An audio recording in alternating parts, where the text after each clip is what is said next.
The unspoken truth I carried from Sister Agnes's diary was a heavy stone in my small chest. It didn't just change how I saw St. Jude's, it altered the very fabric of Havenwood itself. The town, once a cozy quilt of familiar faces and predictable rhythms, now seemed frayed at the edges, revealing dark threads woven beneath the surface. Every smile from a parishioner, every comforting word from Father Michael felt like a lie, a performance designed to keep the terrible secret buried. I couldn't unsee what I had read, and the knowledge isolated me, a silent observer in a world that refused to acknowledge its own shadows. The disappearance of the sisters slowly shifted from an active crisis to a simmering local legend. People still spoke of it, but in hushed tones, usually after a third cup of coffee in the general store or over a quiet drink at the tavern. The official story, lost in the blizzard, succumbed to the cold, gained traction, a comforting narrative that allowed Havenwood to paper over the cracks. But I knew better. I knew they hadn't simply vanished. They had fled a darkness far more chilling than any winter storm. Father Michael, once the embodiment of spiritual strength, withered before our eyes. He continued to lead services, but his sermons lacked their former fire, delivered in a monotone, his eyes often scanning the back pews as if searching for something, or perhaps someone. He avoided eye contact, especially with Sister Agnes and Sister Mary, and a tremor often ran through his hand when he raised the chalice during communion. I saw him late at night sometimes, from my bedroom window, a solitary figure pacing the church grounds, his silhouette stark against the glow of the streetlights, his head bowed as if bearing an unbearable weight. He wasn't just a priest. He was a guardian of a monstrous secret, and it was slowly consuming him. Sister Agnes and Sister Mary, too, were changed. Their usual quiet efficiency had turned into a desperate, almost frantic dedication to their duties. They cleaned the church relentlessly, as if trying to scrub away the stain of what had happened, their movements jerky and precise. But their eyes, whenever they met mine, held a deep, profound sadness, a shared burden that bound them to the vanished sisters and the terrible truth. I sometimes saw them speaking in whispers, their heads close together, their gazes darting nervously towards the rectory, towards Father Michael's study. They were complicit in the silence, bound by loyalty to the church, but their silence came at a terrible cost to their own peace. The rectory itself, where the sisters had lived, became a place of disquiet. Sister Agnes and Sister Mary moved their living quarters to a small cottage closer to the church sacristy, unable to bear the lingering presence in the rectory. The rooms of Sister Catherine and Sister Beatrice remained untouched, locked, and silent, their windows dark even in the brightest daylight. The garden behind the rectory, once meticulously tended by Sister Catherine, grew wild and overgrown, its untamed bushes and thorny vines a mirror to the uncontrolled chaos that had erupted.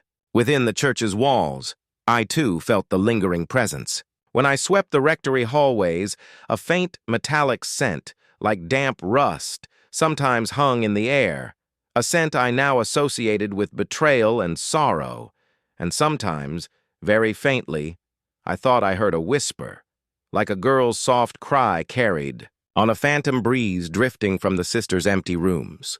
It made the hairs on my arms stand on end, a chilling reminder that even if Havenwood had forgotten, the walls of St. Jude's remembered.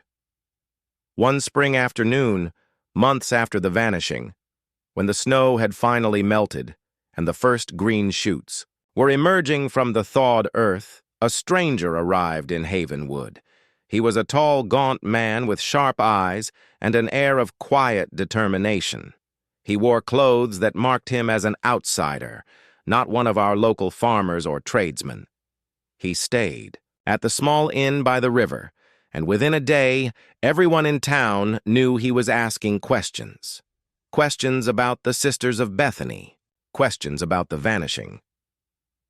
He didn't speak to the police or to Father Michael directly at first.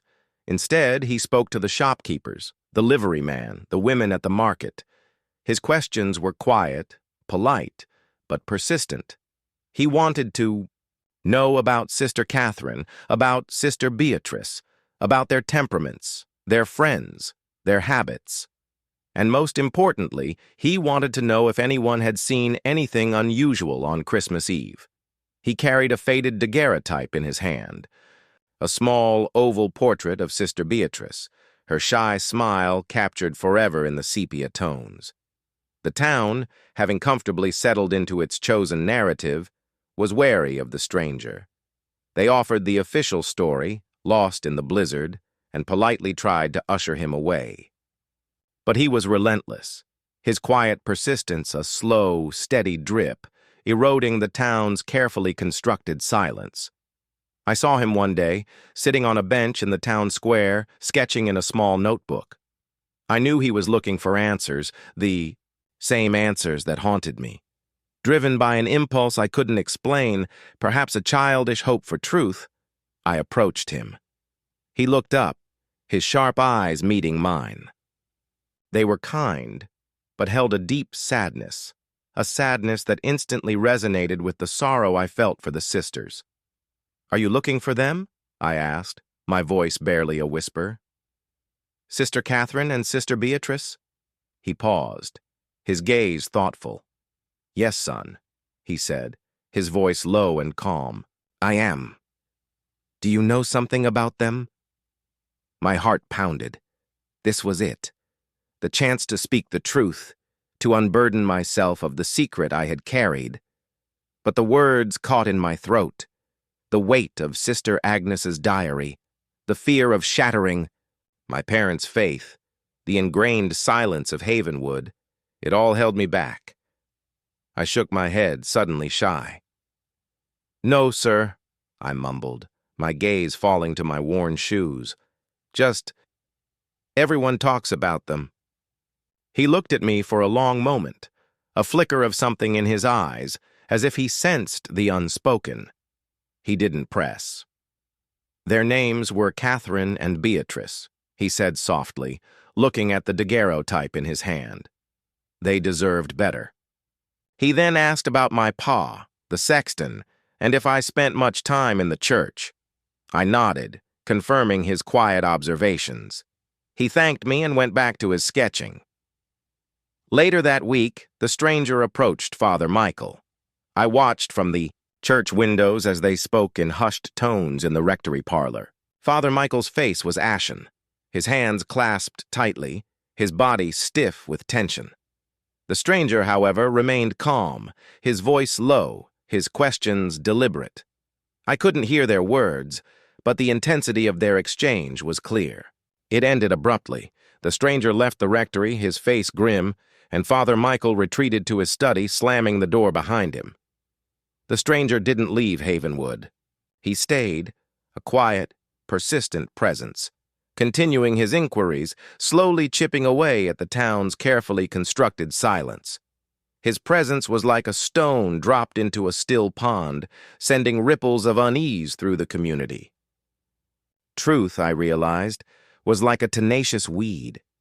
Even if you tried to bury it, it would eventually find a way to break through the surface, especially when someone, like this stranger, was determined to help it grow.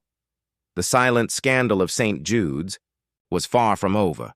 The winter of '78 was a bitter one in Havenwood, the kind where the breath froze in the air and the church bells seemed to ring with a sharper, more brittle sound.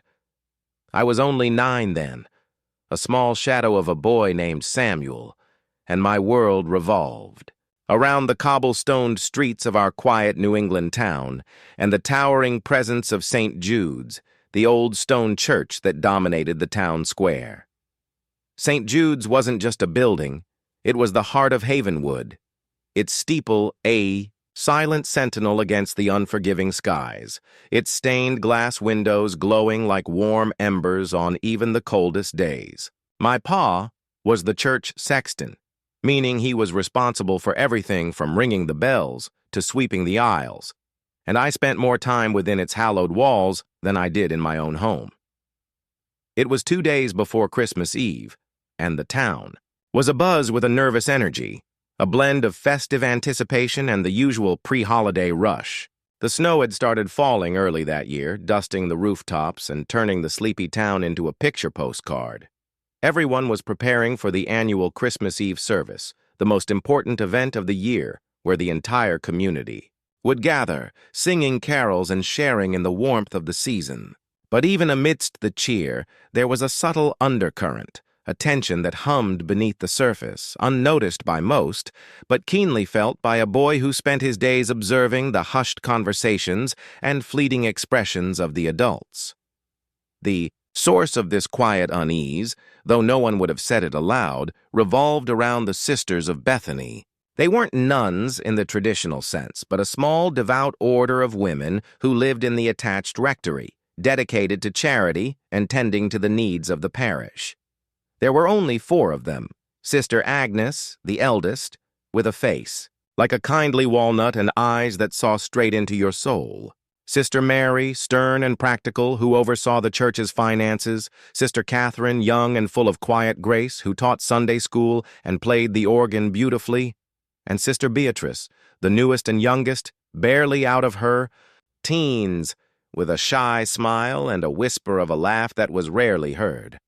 It was Sister Catherine and Sister Beatrice who were the focus of the unspoken concern. They had been inseparable since Beatrice arrived a year ago, 2 quiet spirits drawn together by a shared gentleness. But in the weeks leading up to Christmas, something had shifted. Sister Catherine, usually so serene, had grown withdrawn, her eyes often distant, her fingers fumbling at the organ keys. Sister Beatrice, already timid, seemed to shrink further into herself, her gaze darting nervously, as if constantly expecting something. They still performed their duties, but a silent wall seemed to have risen between them and the rest of the world, even the other sisters. I saw it clearer than most, because my job as sexton's assistant often had me sweeping the rector's quiet hallways or polishing the pews late into the evening. I'd catch glimpses of them, huddled together in hushed conversations, their voices too low for me to discern the words, but the urgency in their tones was clear. I saw Sister Catherine's hand often reach for Sister Beatrice's, a gesture of comfort that seemed weighted with unspoken distress. And once, as I carried firewood past the rectory library, I heard Sister Catherine's voice, sharp with an emotion I couldn't place, saying, "We have to, Beatrice. It's the only way to make it right." Sister Beatrice had just sobbed in response, though adults in Havenwood were too polite, too focused on maintaining appearances, to openly acknowledge the tension. But I heard the whispers among the women after morning service, their voices lowered, their heads close together. "Have you noticed Sister Catherine? Or poor Sister Beatrice? She looks so frail." My ma, who helped with the church linens, once muttered to Pa, "There's something amiss in that rectory, John. Something not right at all." Pa, a man of few words and deep faith, just grunted, but his brow was furrowed with concern. The most unnerving thing was the presence of Father Michael. He was the parish priest, a man of booming voice and jovial demeanor who had led St. Jude's for as long as anyone could remember. He was a beloved figure, dispensing comforting words and stern admonitions with equal measure. But lately, even Father Michael seemed different. His joviality felt forced, a thin veneer over an underlying agitation. His eyes, usually twinkling, often held a shadowed, troubled look, especially when he looked towards the rectory, or when Sister Catherine or Sister Beatrice were in the room. I noticed that Sister Catherine avoided his gaze, and Sister Beatrice would flinch if he came too close. One blustery afternoon, I was helping Pa light the candles in the nave for evening prayer. The vast space was quiet, save for the creak of old wood and the soft rustle of our movements. Father Michael emerged from the sacristy, his cassock swirling around him. He didn't see me, tucked away behind a row of pews, and he paused, looking up at the crucifix above the altar. His face, usually so open, was contorted with a mixture of fear and despair. And then he whispered, not a prayer, but a desperate plea. God forgive me. God forgive them. His voice cracked, a sound so raw and broken it sent a shiver down my spine. Later that week, on the eve of Christmas Eve, Havenwood was transformed into a winter wonderland. The snow was falling thick and fast, blanketing the town in a pristine white. The air was filled with the scent of pine and roasting chestnuts. But inside St. Jude's, the unspoken tension was almost suffocating. Sister Catherine and Sister Beatrice were nowhere to be seen. Sister Agnes and Sister Mary were bustling about, preparing for the service, but their usual quiet efficiency was replaced by a strained urgency, their eyes constantly darting towards the rectory door. Father Michael led the final rehearsal for the choir. His voice, though still booming, lacked its usual warmth. His eyes kept straying to the rectory door, too, a look of growing apprehension on his face. As the choir dispersed, I heard him call Sister Agnes aside, his voice barely a murmur. But I caught a few words. Still not here? The storm, a terrible risk. Sister Agnes just wrung her hands, her usually composed demeanor replaced by visible distress.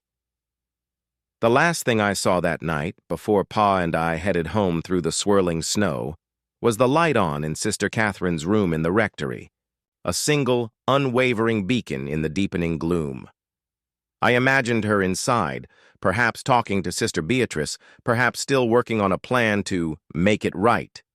Little did I know as I drifted off to sleep, filled with childish excitement for Christmas, that the morning light would reveal a silence far deeper, far more chilling than anything Havenwood had ever known. The two sisters, Catherine and Beatrice, would not be at the Christmas Eve service. They would simply be gone, vanished without a trace, leaving behind only the cold stone of the rectory and a silent scandal that would haunt our quiet town for generations to come. Christmas Eve dawned with a peculiar, unsettling quiet. The heavy snowfall had ceased, leaving Havenwood blanketed in a pristine, blinding white, but the usual joyous bustle was absent. Instead, a palpable stillness hung in the air, a hush that vibrated with unspoken dread.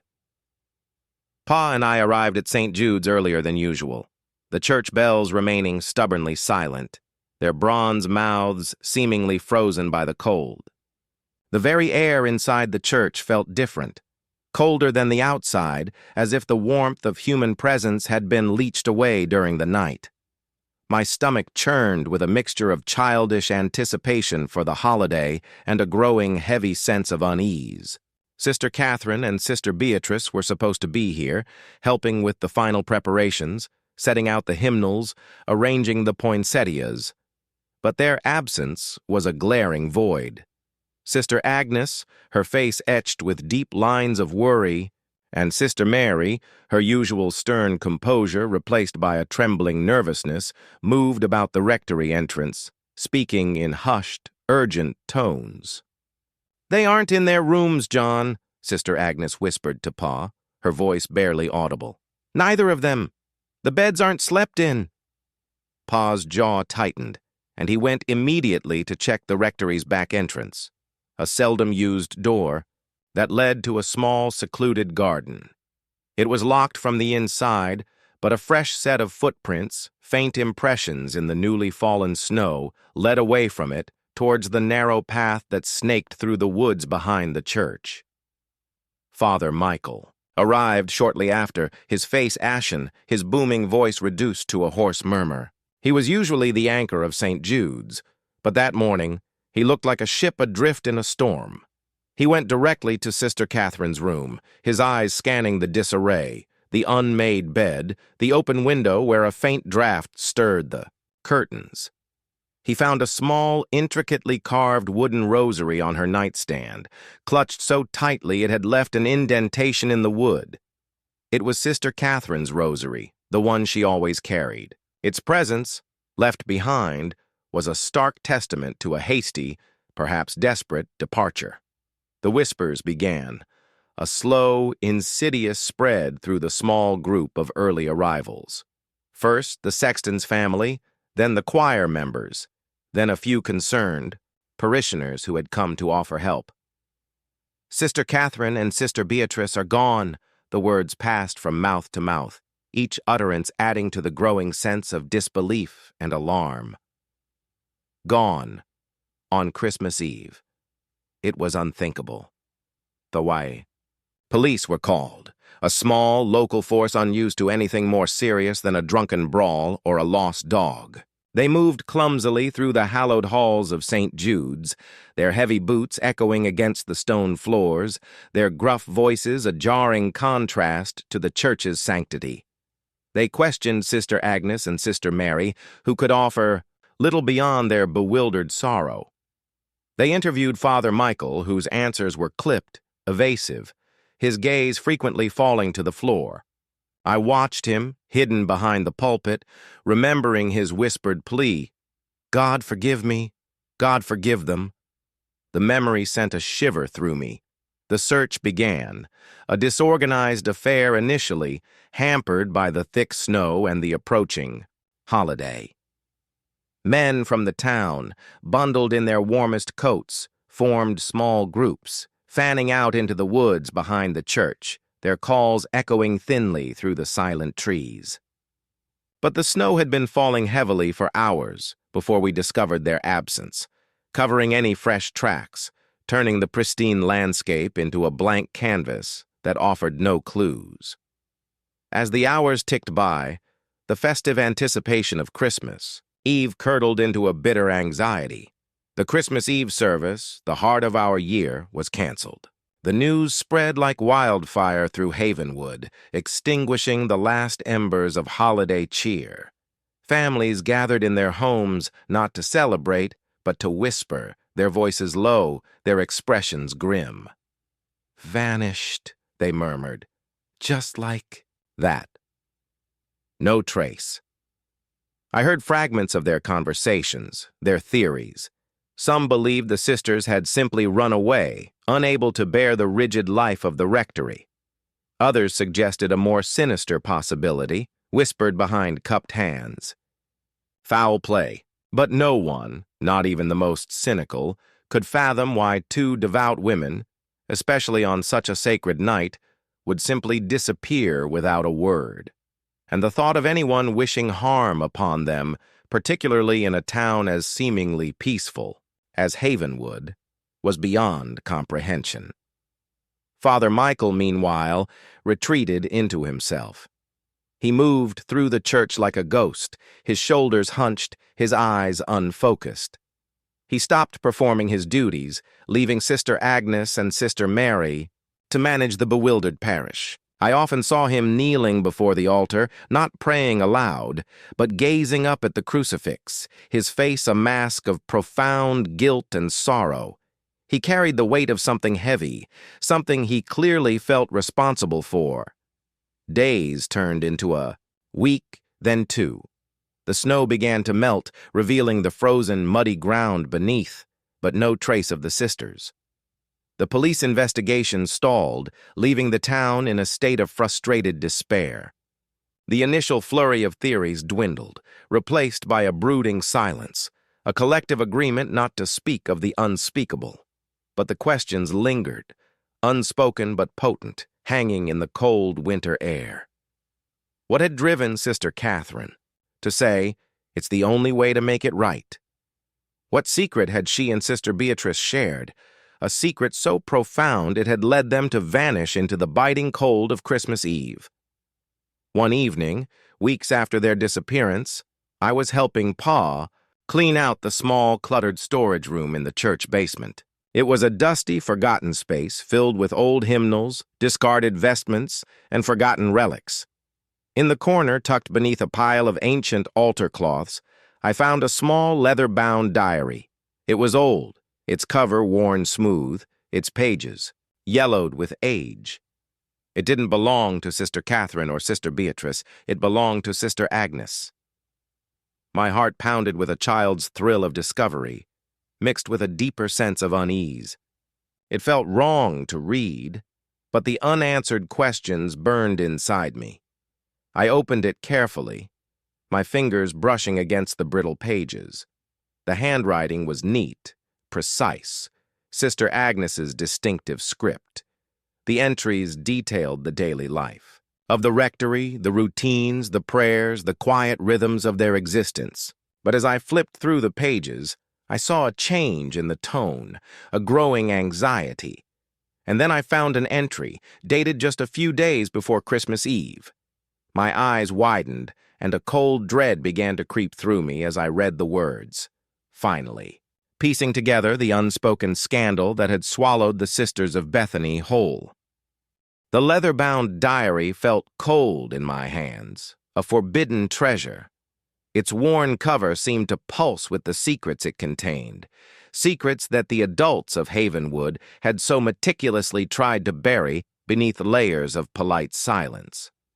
My heart hammered against my ribs as I opened it, the yellowed pages rustling like dry leaves. Sister Agnes's neat, precise handwriting filled the first few pages, detailing the monotonous rhythms of rectory life, morning prayers, chores, visits to the sick. It was a life of quiet devotion, of simple piety. But as I flipped deeper, past the familiar entries, the tone began to shift, growing subtly more anxious, then overtly distressed. I found the entry dated just a few days before Christmas Eve, the one that had sent a chill down my spine. It was longer than the others, and the script was no longer neat, but hurried, almost frantic, as if written in the dead of night by a trembling hand. December 22nd, it read, "The storm outside pales. In comparison to the storm within these walls, Sister Catherine." Oh, my dear Sister Catherine. Her spirit, once so bright, now shadowed by a terrible burden. She confessed to me tonight, her voice a mere whisper, trembling like a leaf in the wind. Not to me alone, but to Father Michael, and to Sister Mary. Though only Father Michael truly heard the depths of her sorrow, the truth she bore. I paused, my breath hitched. What truth? What sorrow? The ink seemed to bleed into the paper, the words themselves conveying Sister Agnes's profound anguish. It concerns Sister Beatrice, her affliction. It is worse than we knew, and the cause is a profound betrayal.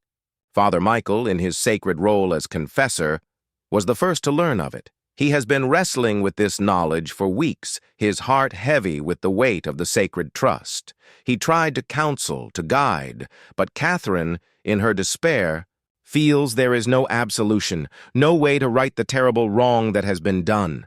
My eyes darted to Father Michael's name, his ashen face, his evasive answers to the police, his whispered plea of "God forgive me." God forgive them. It all began to make a terrible, sickening sense. He hadn't just been troubled, he was implicated, tied to this affliction and betrayal. The entry continued, and the words twisted a knot in my stomach. Beatrice's family, simple folk from the countryside, trusted her to us, to the church.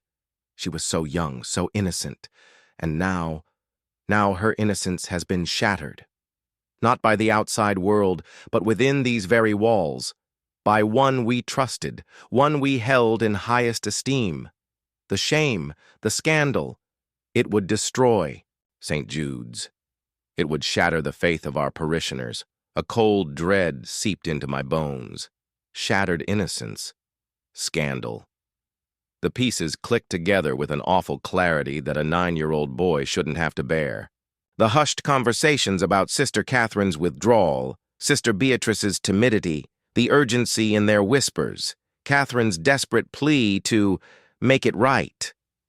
It wasn't a minor transgression. It was something far darker, something truly ruinous. Catherine feels responsible, Sister Agnes had written, her hand shaking. She believes she failed Beatrice, failed to protect her. She speaks of fleeing, of taking Beatrice away to a place where they can find peace, where the sin of this place cannot touch them. Father Michael has begged her to reconsider, to trust in God's mercy, to allow him to find a way to make amends, to keep this sacred trust inviolate. But she is resolute. Her conviction, born of despair, is terrifying. She says the world outside these walls, even in its harshness, is safer than the darkness that has taken root here. The entry ended abruptly, a smear of ink suggesting a tear or a hurried movement. It was enough. More than enough. The 73 unmarked graves of the Chamberlain curse had whispered of a different kind of darkness, of exploitation and death. This was a darkness born of trust shattered, of innocence violated within the very sanctuary meant to protect it. The silent scandal was not just about two vanished sisters. It was about the profound corruption at the heart of our seemingly pious community. I snapped the diary shut, my hands clammy. I knew now. Knew why Father Michael was so withdrawn, why Sister Agnes and Sister Mary were so terrified, why the police investigation had yielded nothing. The church itself was hiding a terrible secret. They hadn't just vanished, they had fled, driven by a desperate need to escape a profound wrong. And Father Michael was complicit, not in their disappearance, but in the silence surrounding the reason for it. He was trying to protect the church's reputation, to bury the scandal, just as Elias Chamberlain had tried to bury his secrets. I returned the diary to its hiding place, my mind reeling. The clean, crisp snow outside, the cheerful carols that now seemed to mock the silence within, the glowing windows of the church. It all felt like a lie. St. Jude's, our beacon of faith, was a monument to hypocrisy. The weeks that followed were a blur. The town slowly, painfully, tried to heal. The Christmas Eve service was eventually held weeks late, a somber, subdued affair. Father Michael delivered a sermon on loss and the mysteries of God's will, his voice strained, his eyes avoiding the empty pews where Sister Catherine and Sister Beatrice used to sit. He looked older, broken, consumed by his silent torment. The official explanation for the sisters' disappearance eventually settled into a vague, unsatisfying narrative. They had likely gotten lost in the blizzard, perhaps succumbed to the cold, their bodies buried somewhere beneath the snow. It was a story the town wanted to believe, a convenient untruth that allowed them to move on, to rebuild their shattered holiday cheer. But the unspoken truth, the silent scandal I had glimpsed in Sister Agnes's diary, festered beneath the surface of Havenwood, a constant, chilling reminder that some secrets, no matter how deeply buried, refuse to stay hidden. I never spoke of the diary. Not to Pa, not to Ma. What good would it do? It would only shatter their faith, destroy the very foundation of their lives. But I watched Father Michael, his every strained smile, his every averted glance, a testament to the heavy burden he carried. And I watched Sister Agnes and Sister Mary, their faces permanently etched with sorrow, their eyes holding a deep, profound sadness that no amount of prayer could erase. The sisters had vanished, yes, but their departure had left behind a gaping wound in the heart of Havenwood, a silent accusation that would haunt the church, and me, for years to come. The Christmas Eve that stole 2 lives was not just a tragedy, it was a revelation of a church's silent, terrible scandal.